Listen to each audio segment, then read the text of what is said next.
Okay, it's a pretty laid back session. These masterclass sessions are. So we're going to go through reporting today. So different types of reports, what you might use them for.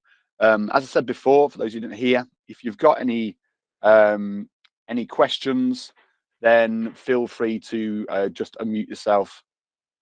Just unmute yourself and you can ask the question. Okay.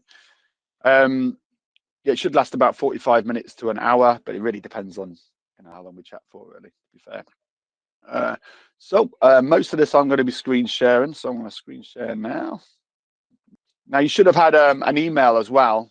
Those of you who did record an email address when you booked onto the training course with a document, and it's actually this document here, which you probably can't see. It's a document which lists all the reports we're going to talk about and where to find them. Okay. So if you haven't received an email with that on and you would like that list, then let me know at the end and I'll scribble down your names and I'll make sure it goes to you. We've changed the booking thing. We're going to change it because at the moment it's kind of an optional thing to put in an email address. But the problem we've found out is obviously if people don't get the email, then they don't get the documents, the supporting documentation. And also sometimes the link to actually get on the meeting, which was no good. That's something we need to change for the next one. Right, let's crack on. So I'm using a training system today. Training 11. Can everyone see my mouse moving around? Someone unmute themselves and say yes if you can see it, or no if you can't see it. Yes. Yeah. Thank you. Right. So reporting. So one of the key things, the key advantages of using a TeamKinetic system is the reporting. There's loads of reports on the system. Now, I would say the two key things probably are communicating with TeamKinetic is the ability to communicate with users, on a particular opportunity or every volunteer on the system, this, that, and the other. Secondly, is the reporting is the other key thing, which you will actually need to be able to measure the success basically of your volunteer program, which is absolutely critical for some of you, the drawdown funding and this, that, and the other. Okay, so we're going to start with action reports. So these are the kind of reports you would do every morning. Okay, well, pretty much every morning, maybe every other morning. So these are reports which show you things that you have to do, things that are kind of immediate. So when you log into the system, the first page that you see is what we call a dashboard, the admin's dashboard. The dashboard is the name we give to the first page that appears when a user logs in. Volunteers have a dashboard, providers have a dashboard, and admins, as we can see here, have their dashboard when they log in. Now, from here, we've got, on the summary tab, we've got opportunities for authorization. So these boxes that appear, they'll only appear if there's something in them. So for example, opportunities for authorization. If there's no opportunities, if you automatically authorize your opportunities, then you're not going to see this box because there's no opportunities waiting to be authorized by the admin. That's what that means. It means that a provider's created an opportunity and it's waiting to be authorized by the administrator. So some of these you might go in there and think, well, I can't see that, what Stephen's seeing. And the reason being is it's to do with the settings that you've got in your system being the opportunities. So if you automatically authorize opportunities, then you're never going to see this box. Why would you? There's never going to be any opportunities waiting to be authorized. Same with volunteers waiting for access.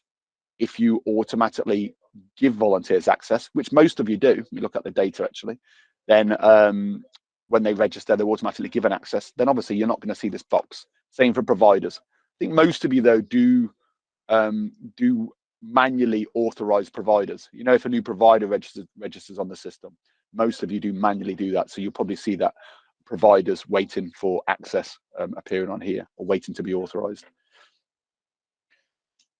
Okay, we've also got, as one of these summary tab, we've got tasks down here.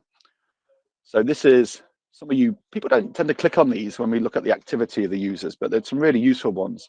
So these are volunteers who have logged hours in the last 6 months without them being matched by a provider or admin. So I wouldn't say this is a daily task, but it's certainly going to kind of draw to your attention why are volunteers logging hours with certain opportunities with certain providers when the provider is not doing their part and not logging their hours as well. So that's quite a key one. think. Low performing opportunities. I'm not sure that's a daily task. It might be more of a weekly task. But like these opportunities are open but have not been viewed or joined in over 14 days. So what do we mean by viewed? We mean that the volunteer they may go to the search volunteers page. I'll show you what I mean by viewed. It's relevant for a few different reports. So if I was searching for an opportunity here, okay, and me looking down at here is not classing as viewing those opportunities. It's when I click on it, that's when we say, okay, that opportunity has been viewed. And we record the fact that somebody's clicked on it and actually reading, though this is a made up opportunity, reading more about the opportunity. Okay. Under activity, we've got contact us emails. Okay. So these are emails that the volunteer, when they've landed on your front page, which may look something similar to this, they click on the get in touch and they type a message in and it gets emailed through to the main admin email address. And you can actually see that on here under activity. Okay. So there are your main key kind of action reports. I'd expect all of you to kind of have a glance at probably daily or every other day. There's also other reports on there, which really depends on whether you use those particular functions. So for example, criminal record checks. If you are running criminal record checks for your volunteers through the TeamKinetic system, then you want to be able to go down to criminal record checks on here and see if any checks are due to expire. I wouldn't say it's a daily thing, but certainly might be a weekly or monthly exercise. So you can see if there's any criminal checks that are about to expire or have expired, and you can get in touch with those volunteers and obviously get those renewed. The same for references. When you go down to volunteer management references. Okay. Does anyone here do references in the system or criminal checks, either? Yeah, we do them at Masterclasses. Oh, it's smashing. Okay.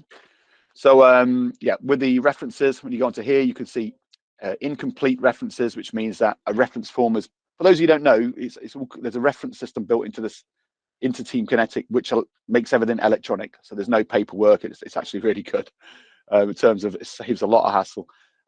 But it allows you to create a reference form that automatically gets sent off to the referee.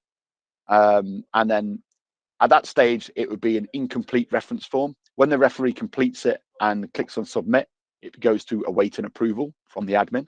So the admin would read it and they would decide whether it should be approved or declined as an acceptable reference, essentially. So there's references, like I say, but they're only relevant if you're using references. We also have meetings in here. So many of you may use this actually. So you can, when you're booking meetings with volunteers, so say if I go to the search volunteers page, I can select volunteers, go down here to book meeting, book a meeting in here for 10 o'clock tomorrow, which is booked in for that. Okay, put some details in here. It's a virtual one. I might put in the link, it might be like a Zoom link or something like that. Little message on a book, and that's how you book meetings. Oh, it doesn't like that because it's not a proper web address. There you go. And that books a meeting then for those two people, which means when you go down to your meetings, you can see them. So those who use the meetings function, you'd probably be doing that every day, going down to your meetings. Is there any meetings that are happening today? Yes, there is. Oh, they're happening tomorrow, actually, 2 of them. And then you can click on the edit button and see more information about the meeting. Okay. Does anyone use meetings within the system? No. It's kind of an underused function, really. It's a really good function. So I know some of you've got like your own systems to book meetings, which I understand. But if you don't, then it seems like it's a free tool there to keep control of all your meetings with your volunteers. So it makes sense to use it. Okay. One of the things I did notice as well, it's kind of underused, is login all hours. Okay, so when you're an admin, so those of you who don't know, when it comes to login hours, which is one of the key ways we kind of monitor, the activity within the system, how much volunteering is actually taking place. And when they log hours, both the volunteer logs hours and the provider logs hours, and they're 2 separate numbers that are stored in the system. And they should be the same, you'd imagine, wouldn't you? They should be the same. but they're not always the same, as you could probably also imagine, because sometimes you'll find a volunteer, they won't bother logging their hours, or the provider won't bother logging their hours. Now, in reality, the one that matters, the login hours that drives all the reports, and one that's key to stay on top of, is the provider logged hours. Okay, what the provider says the volunteer has done. So whenever you're logged in as admin, for those who don't know, and you can go to any opportunity and log hours, you're always logging hours on behalf of the provider. You might say, well, why do volunteers bother logging hours at all? The reason volunteers log hours because it acts for some of those flexible opportunities. It acts as a guide for the providers, so they can see how much the volunteer says that they've done. Because sometimes the providers don't; they just simply don't know. Sometimes, the volunteer might go off and do some gardening at a local park, like a Friends of the Park or something like that, and they might have the key to get in and get the rake and the shovel out, and they just kind of go and do it in their spare time. But then the provider, the person who's running the opportunity, doesn't know, if it turned up 1 day or 3 days that week. So it acts, because the provider can see what the volunteers logged, it acts as like a guide basically for the provider. So the reason why I mention that is because as an admin, as I said, you can log provider hours. If you go down to log all hours, again, you'll log in provider hours. So when I go to log all hours, it's going to show a list of all volunteers on all opportunities. Okay, you see there's 2 different opportunities here with how many hours are left to log. And what you can do is put in the same feedback. Those who have seen logging of hours, you know that you leave a thumbs up, a thumbs down, you leave a piece of feedback, thanks for giving up your free time, blah, blah, blah, blah. Now that can be quite long-winded. This way here, you can put in the same feedback for everybody. There we go. Select the people, it's going to say how many hours are on there, and it's going to log the hours. Now, obviously, that's it will do it for both session-based and flexible opportunities. So for session-based opportunities, as you'd imagine, it's quite straightforward doing this because it knows exactly when the sessions are. So it says, well, this volunteer has been on 3 sessions have passed, and they haven't, and the provider hasn't logged any hours for them. Each of those sessions is 1 hour long, so it's 3 hours. 3 provider hours need login, so it can calculate that and it'll add them up and log those respective hours.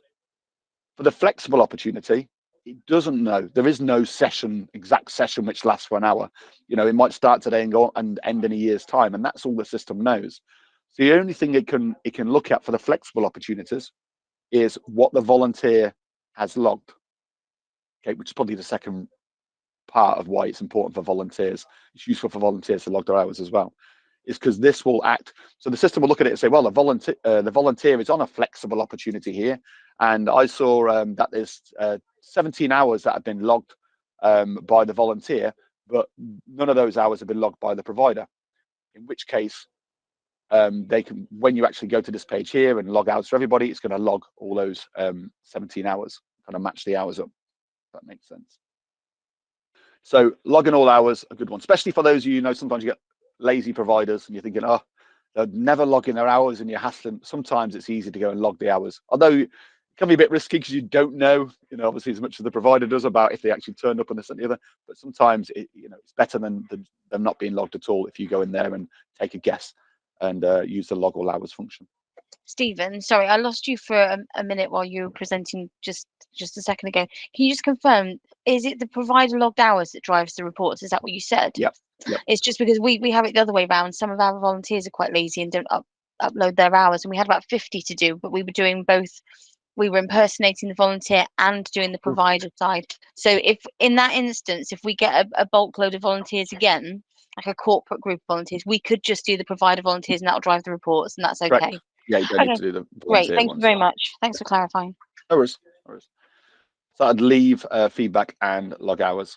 Okay, there's probably one thing you may have noticed, those who are really keen and using the system for a while, there's no thumbs up or thumbs down on here, because the reality is if you leave feedback, it's always going to be thumbs up via this route here. Which thumbs up means, yes, they were good volunteers, essentially. The thumbs down feedback, for those of you who don't know, just gets emailed to the administrator, obviously. Okay, so next we're going to go on to, that's your kind of your kind of every day or maybe once a week kind of action reports. So reports that require an action, kind of informing you to do an action. Then we've got our maintenance reports. So those of you Does anybody here know what an activity tag is? I'm going to pick on people now. No, activity tag. Joe, what do you reckon, Joe?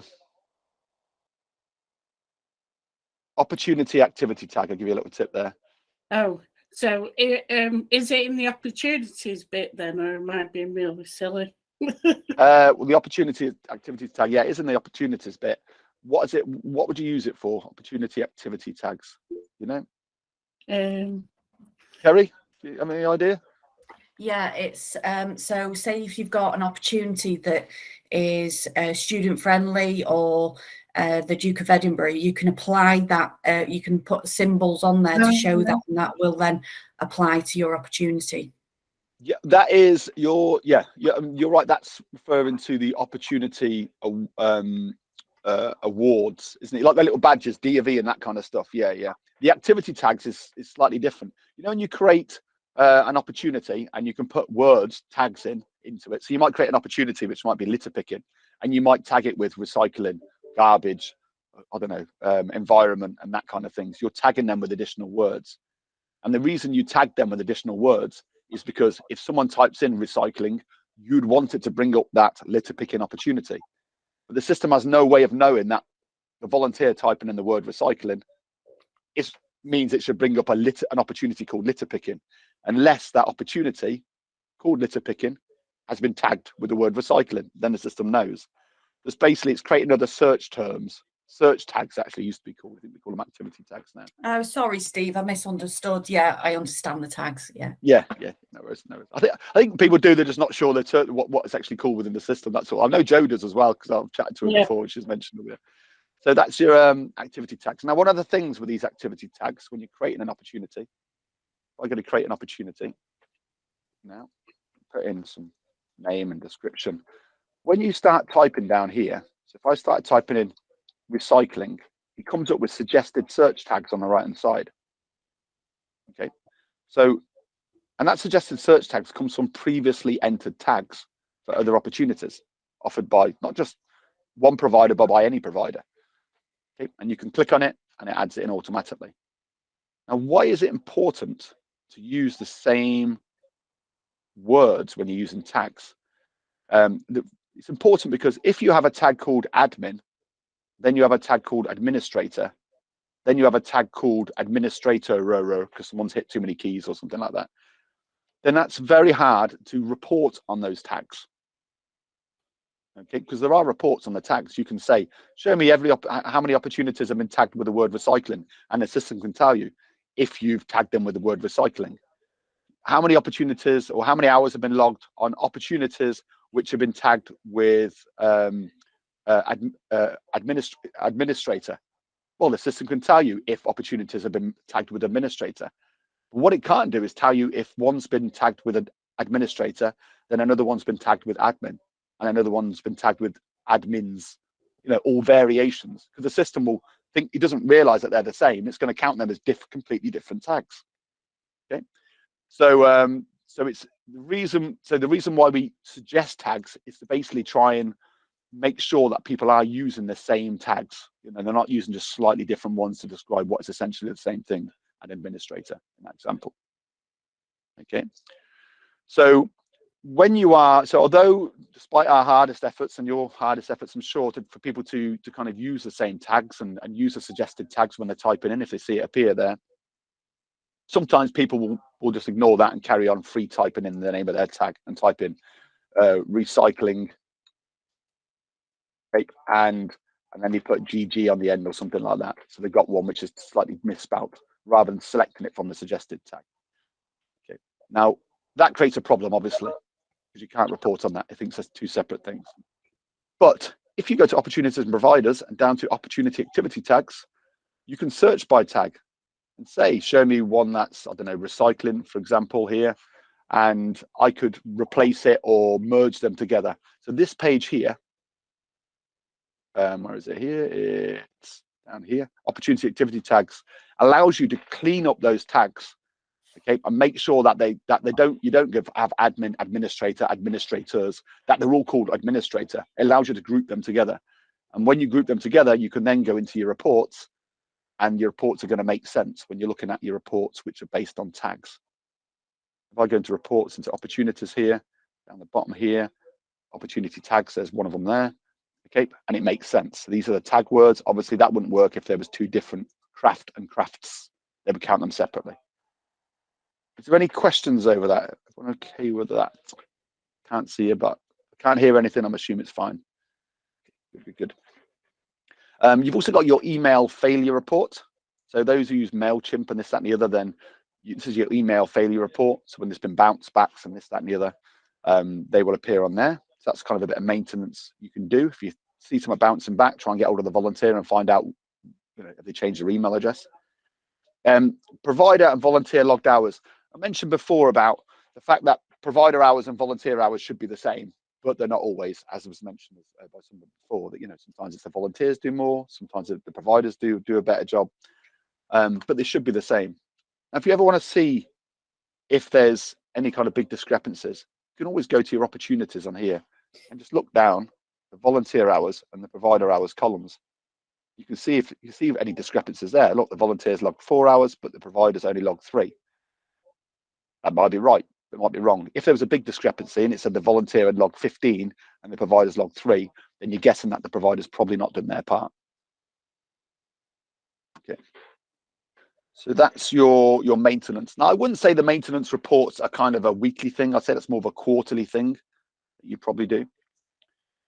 Okay. Then we've got our kind of general awareness reports within the system. Okay, so some of these are like when you log in from your admin dashboard, and the dashboard being the first page that you see. If you go to open opportunities here, you'll see a list of which opportunities are open. Open being volunteers can join it. It's open for volunteers to join essentially and get onto. Okay, so that kind of gives you, what's going on? What's available? Have we got enough opportunities available for volunteers? Yeah, I'd say we have. Yeah, that gives you a bit of indication there. Now, another thing you might look at in terms of general awareness is the day schedule report. Does anybody here use a day schedule report? No? It's a really good one. If you ever want to come in on a Monday morning and think, what's happening this week? Day schedule report. Okay, so reporting, day schedule. By default, it will pick out today's date and basically the next 7 days. Okay, and it will show you all opportunities that are taking place in those next 7 days. I should say all session-based opportunities that are taking place in the next 7 days. Obviously, for flexible ones, there's no point of us including it on this report because they might start today and go on for a year. So you're going to end up, these will all be huge boxes because they're going to include every single flexible opportunity. But for the session-based ones, where we know exactly when the volunteer should be turning up, they will appear on these reports here. And they'll tell you how many volunteers are on it and how many slots are available. Okay, so yeah, that's a really good one there. You can choose by opportunity, filter by opportunity or event as well if you want to. Any questions over that day schedule report? Good. Okay, but then got general KPIs. So these are like your general KPIs, the kind of thing you'd supply to the board or to your manager, is that and the other. Okay. So these are usually under your reports and analysis. Once it loads up. And you've got across the top of this reports analysis page, you've got your quick, your kind of all-time stats here. Okay, so these are kind of the key things you want to be keeping your eye on. How many volunteers are registered on the system? Okay.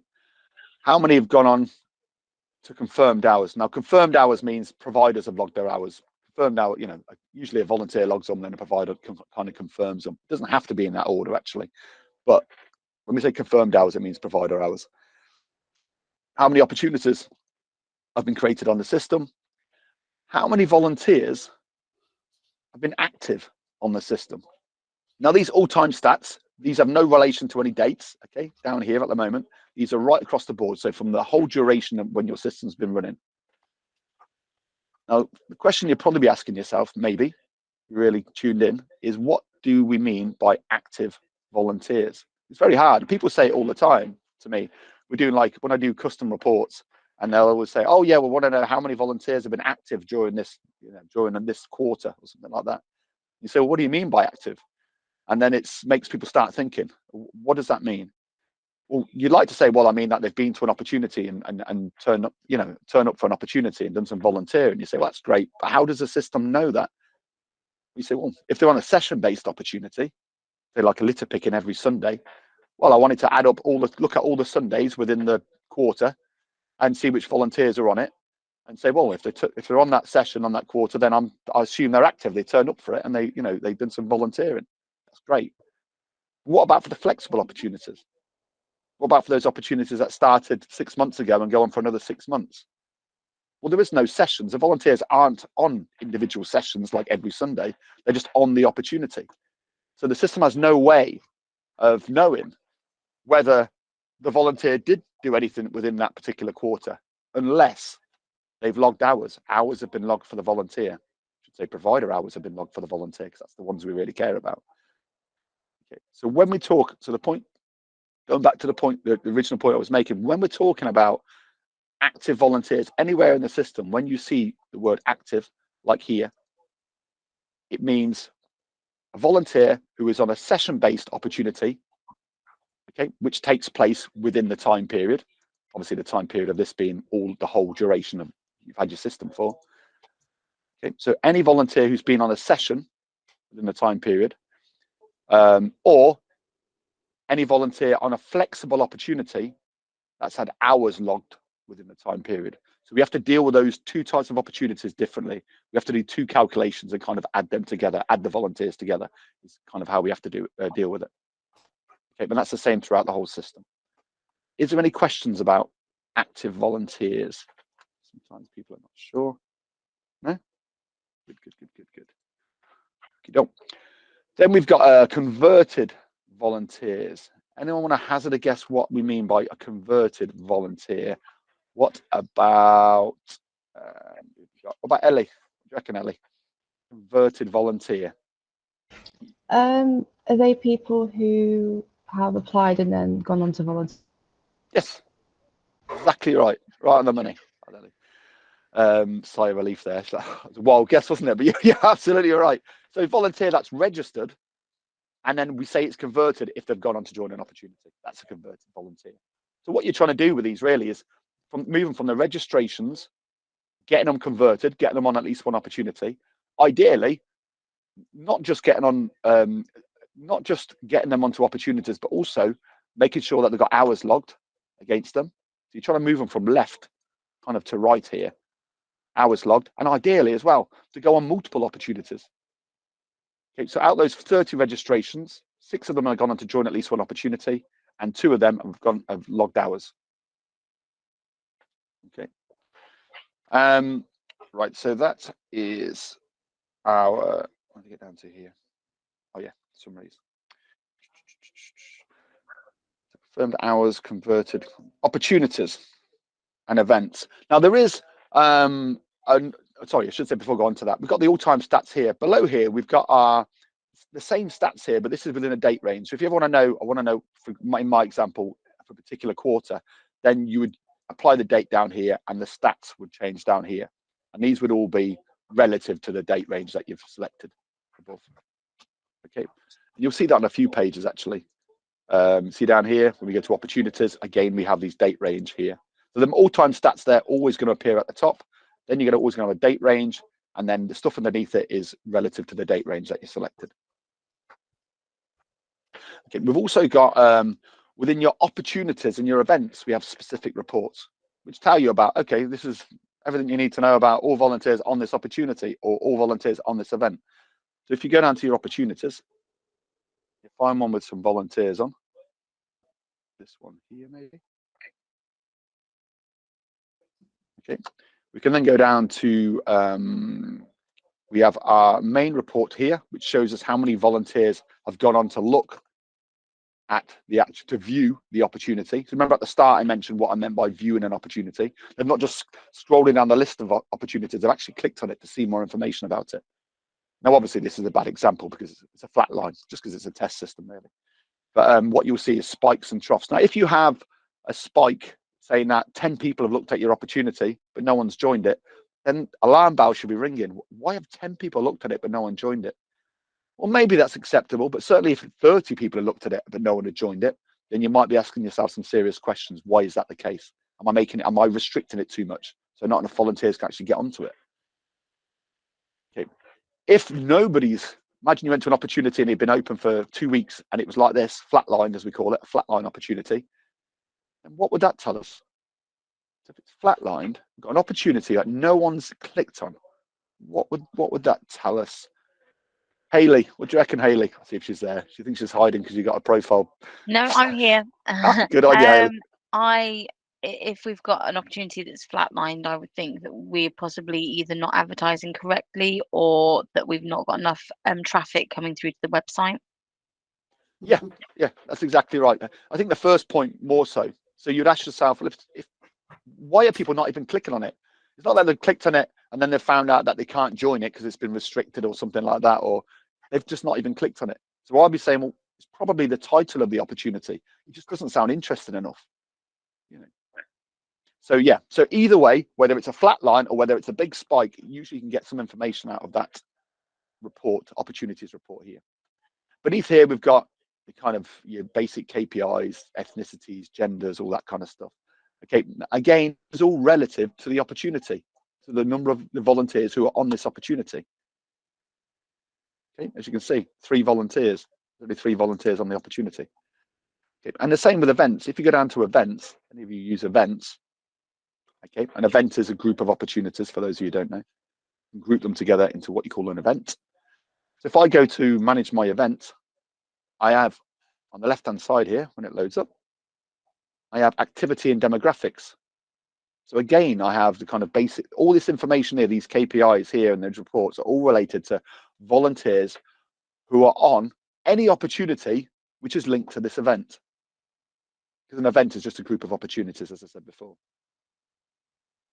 Okay, so sometimes people ask, they say, well, I've got this event and I don't, you can see all the information there once you actually go in to manage the event. Okay, measuring success. Okay, so this is measuring the success of your volunteer program. Okay, so one of the key ways is obviously you'd use the your summary KPIs, and I'm guessing your managers or the boards will probably ask for that. How many volunteers are on the system? How many have registered this quarter? That's kind of questions they tend to be interested in. How many are active? We've showed you where to find that answer about active volunteers. But it's quite a hard one to measure the success. I mean, in terms of, we always say it's the best you can really get out of the system, and that's no fault with the system, it's just very hard to do, is look at ideally how many hours have been logged. Then okay, this is not just volunteers who have joined opportunities, they've said that they've actually done this amount of hours on the ground volunteering. Okay. Or you could say, well, if I don't have that, then you could say, well, how many volunteers are registered on the system? That could give you some indication, or how give you some indication. You may also look I mean, what's your thoughts? Just to get some feedback about this. I mean, what other ways might you measure the success of a volunteer program? And I don't just mean using the TeamKinetic system. I mean, is there any other ways that you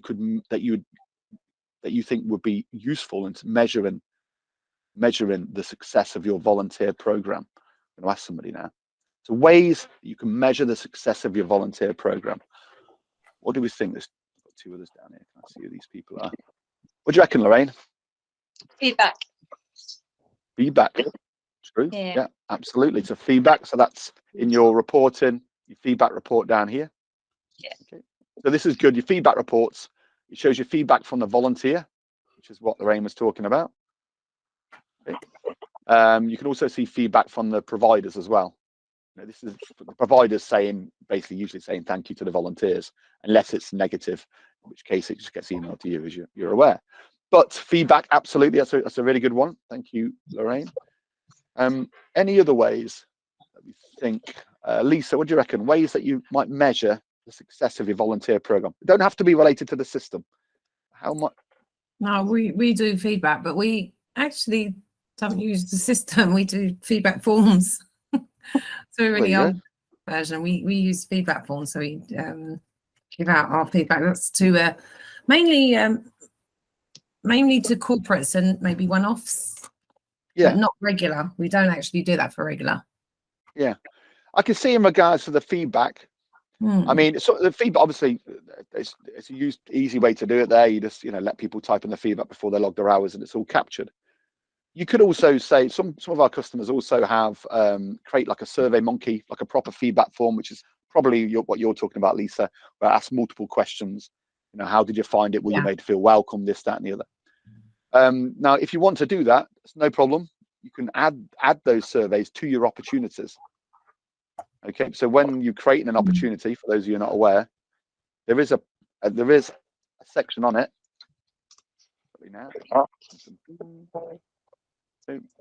where it says you can leave feedback. Where is it? Down here somewhere.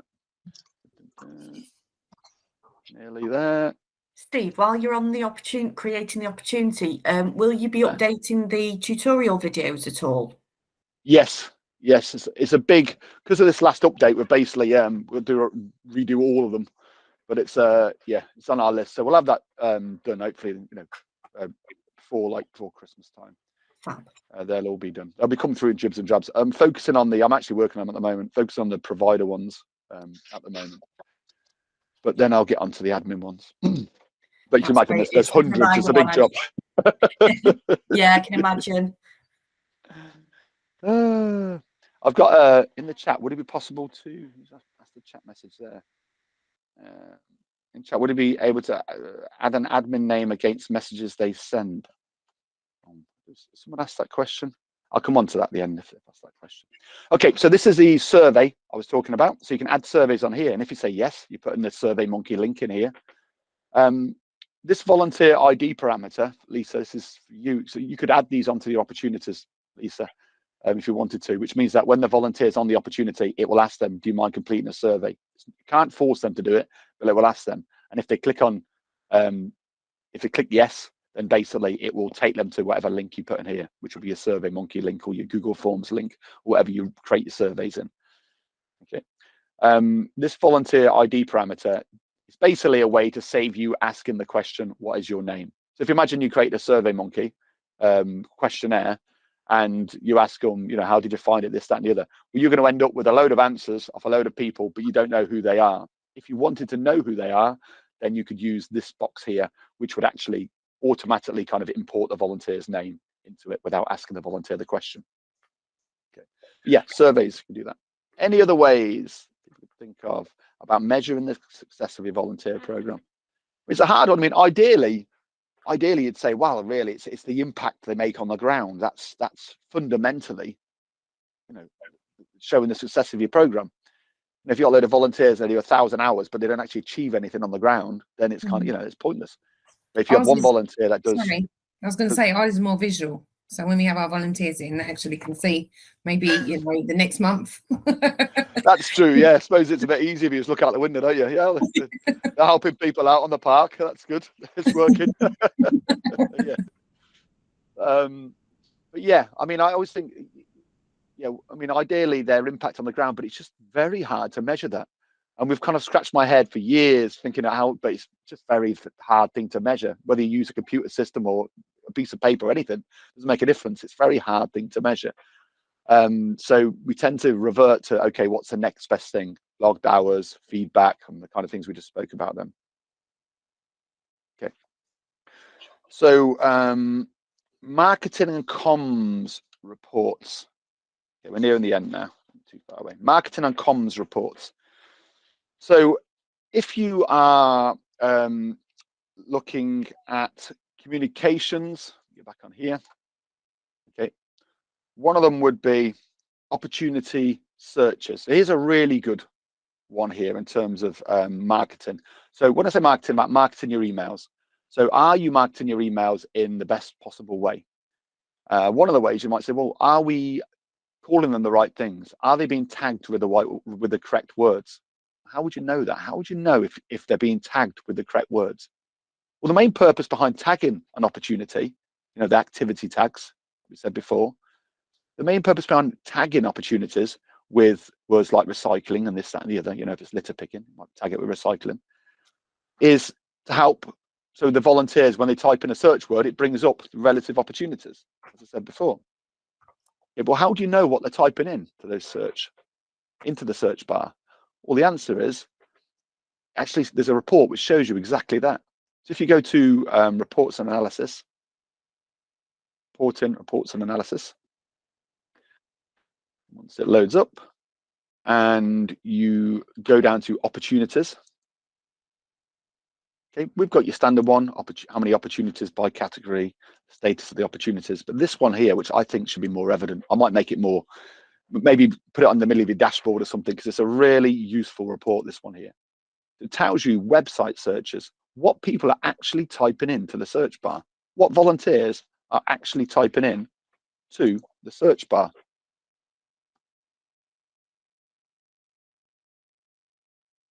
Yeah, click search now. In the background, we actually record the fact that they've typed that in.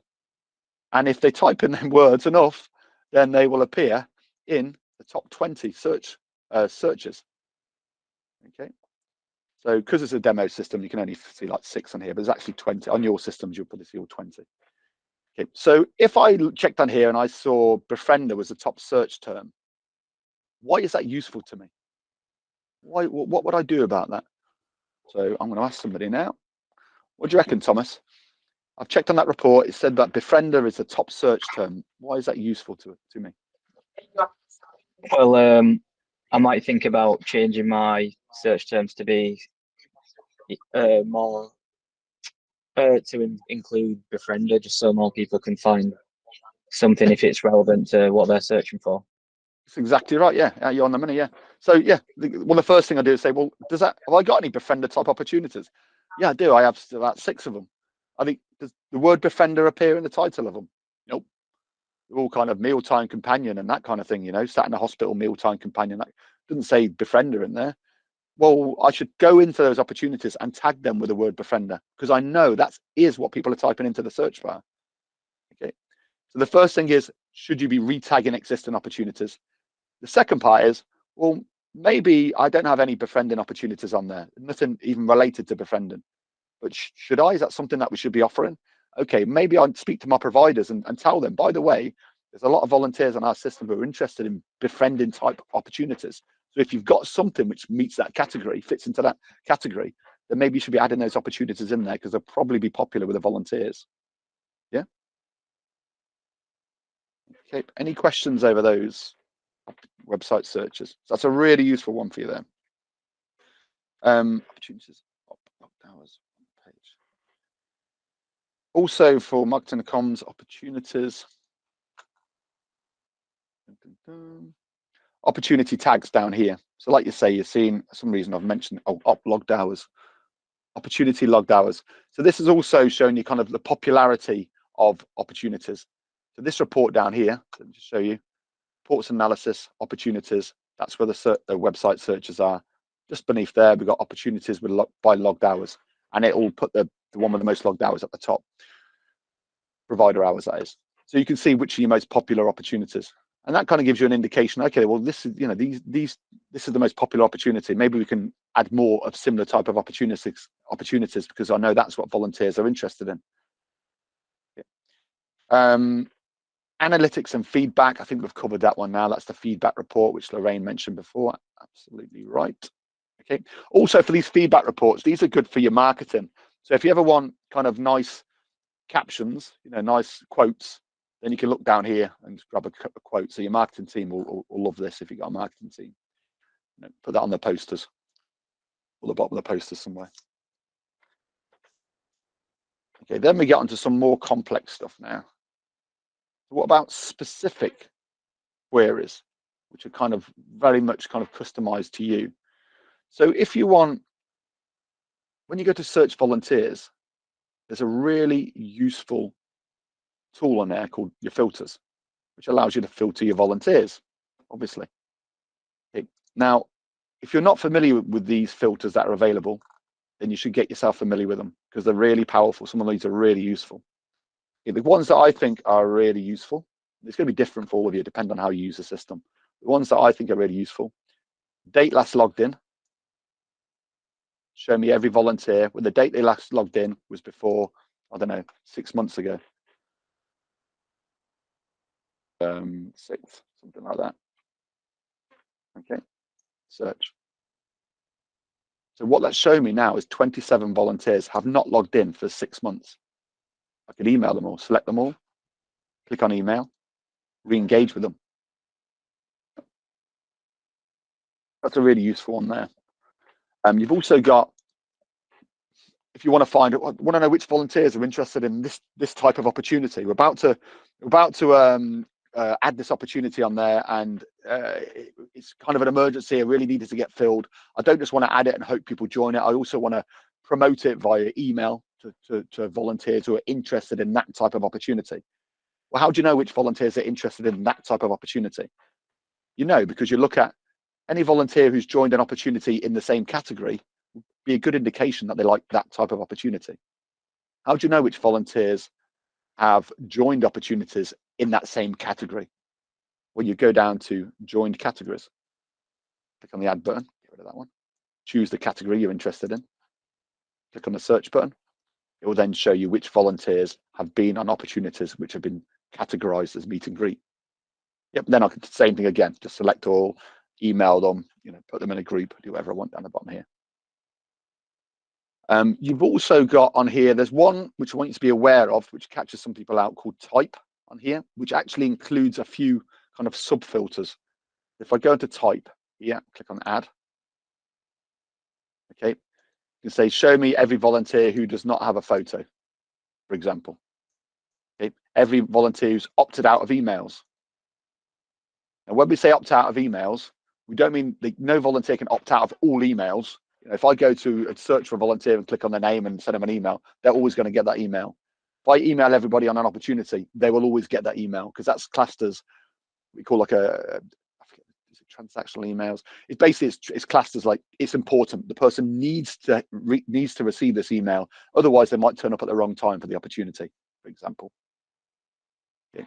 So what they're opting out of, what they can opt out of though, is your bulk emails, okay, which are like kind of like marketing emails, generic emails. Did you know about our summer festival that's happening in 2023? Okay, it's not absolutely imperative that they read that email. It'd be nice, but they can opt out of receiving those emails.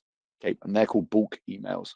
So the only emails you see them opting out of are the bulk emails, and that's what this is talking about here. You've also got so there's a few different ones in there anyway.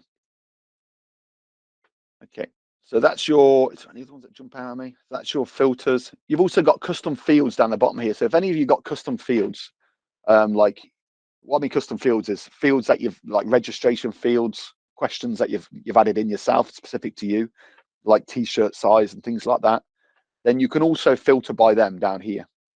Okay, and it would appear under that custom fields heading there. Okay, this system doesn't have any custom fields there. You can filter by your custom fields. Okay, now these same filters, you have these with your opportunities as well, and your providers. So we go to opportunities, I've got fields down here as well. Show me every opportunity, of a certain status or with tagged with a certain word, for example. So there's plenty of filters on there, and the same with providers.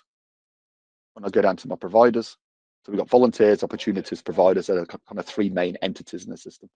Go to providers. Again, I can say, show me every provider who's, when the date they last logged in. Again, you got another one here. So you can find out which volunteers haven't logged in the system for 6 months.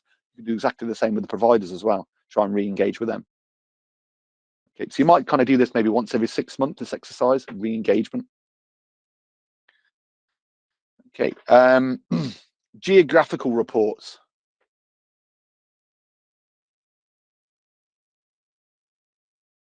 So if you're ever showing any reports to the board and it contains a lot of any men, be contentious, but it's true because I'm one of them. We love a map. We love a map. We love maps. Don't ask me why, we love maps. So if you show someone a map, actually my experience, for some reason, it's not as useful as the other reports, but it's nice to see. For everybody, it's nice to see. But in particular, I notice men seem to pay more attention when they see the maps. I don't know why.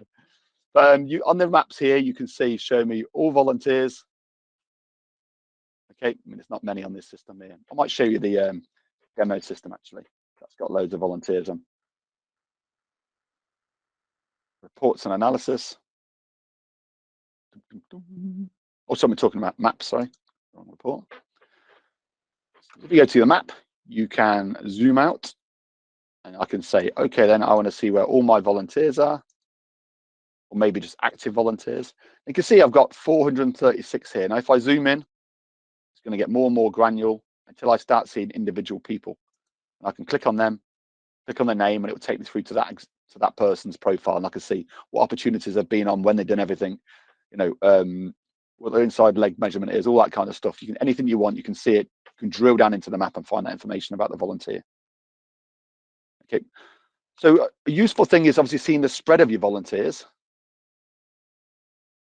Second thing is also whether that's active volunteers or just all your volunteers, you can see where your opportunities are as well. There's an opportunity. And I can click on that opportunity and it shows me that there's one volunteer on there. I can even map where the volunteer comes from, who's on that opportunity. So you can see how far people are willing to travel. So the main purpose from the maps that I tend to find is, one of them, it's interesting for the boards, if you can print out the map and show where they all are. I always seem to like that. Secondly, finding like black spots, we call it, with on the actual map, you know, areas where there's not many volunteers but there's a lot of opportunities, or areas where there's no opportunities but lots of volunteers. So if either of those two scenarios, you might say, well, if there's no opportunities there but a load of volunteers there, find one here. Let's say I've got a load of volunteers here but there's no opportunities. I might say, well, have we got any providers in this area? I could tell, you know, get them to start adding more opportunity. Is there any kind of open days, maybe university open days we can go to because there's a university or college around here? So you can see. So depending on whether you need to add opportunities, or you need to enroll volunteers from that area, you can identify those spots where you need to kind of potentially follow that up. It's a maps really useful thing. You can also search by groups as well on here. Obviously, you've got your clear markers pages over here. So next, we've got custom reports. Some of you may or may not know. All I'm going to say is we do have the ability to add custom reports. So if you've got reports which you need and you don't think exist within the system, the first thing I would say is, how often do you need to do that report? And people would say, well, I need to do it once a year. And I would say, okay, then, well, if that's the case, you may just want to download the data. Okay, you click on download data. It's going to download it to an Excel spreadsheet, and then you can just manipulate the spreadsheet and get the answer you're looking for. If it's something you're doing kind of every month or every quarter, then it might make more sense in terms of time saving to actually request a custom report, which means we can create a report exactly the way that you want it. As long as we hold the information that's required to build the report, then we can create that report. Okay, so if it's something you're interested in, you can go to reports, custom report request. Well, just get in touch with us. Basically, just drop us an email or something like that. Okay, and we would, the way it works is we give you a spreadsheet, and then we'll kind of talk you through it all. And some people on this call have got custom reports, so you'll know this. And we kind of, between the two of us, we kind of discuss it, what we're trying to achieve, what question we're trying to answer by this custom report, and then we'll figure out, well, what fields we need to appear in there, and do we want it to be a pie chart and this, that, and the other. So you can have custom reports. They are chargeable, about £250 a report, if you're interested in, but it's something that we can do. But I would always say, if it's like once a year thing, though, you want to download the data, that's pretty, it's probably going to make the most sense to do it that way. And that's basically it. Is there any questions over anything I've covered thus far? Well, today? No? There's a lot of listening. I'm aware of that.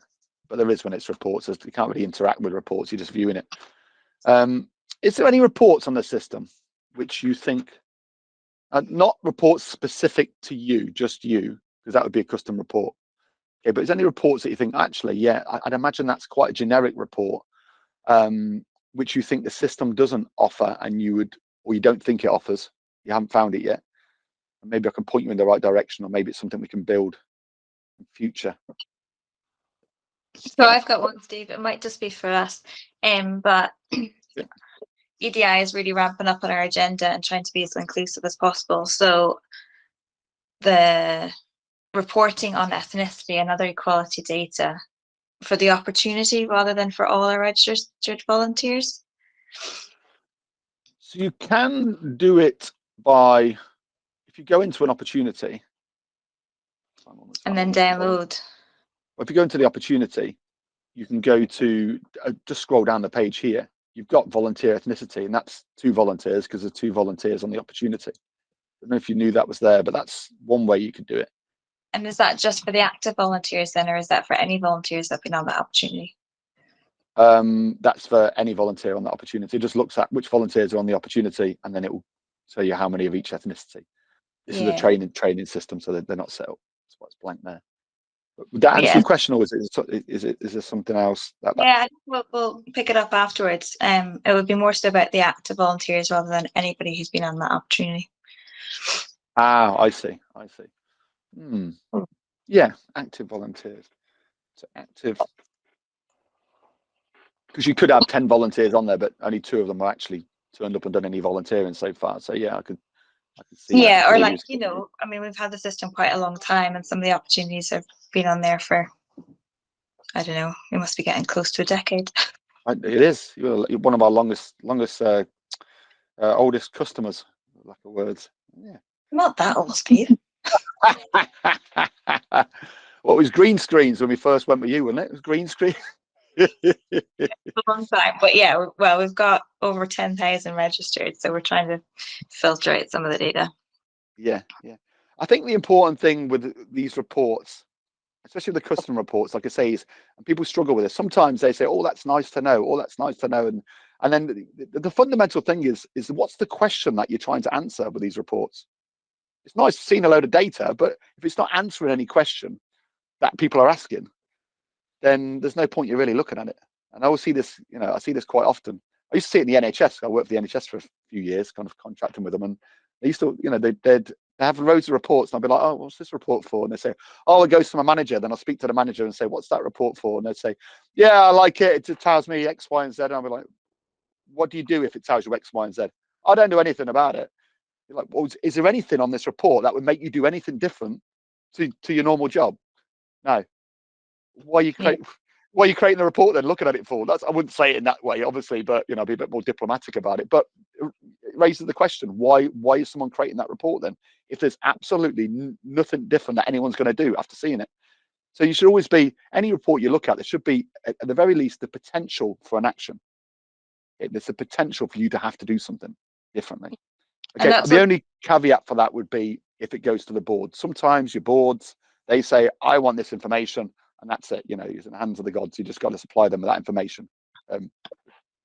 Yeah, for us, it's very much about evidencing that we are being more inclusive, because we've got a couple of things coming up. So we want to know what the benchmark is, and then as a result of all these actions, have we actually diversified the volunteering profile? So yeah, I see.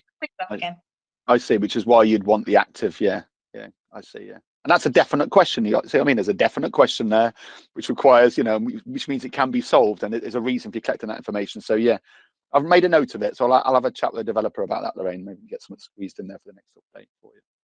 Is there any other reports that anyone's kind of found themselves stuck with and not been able to get out of the system?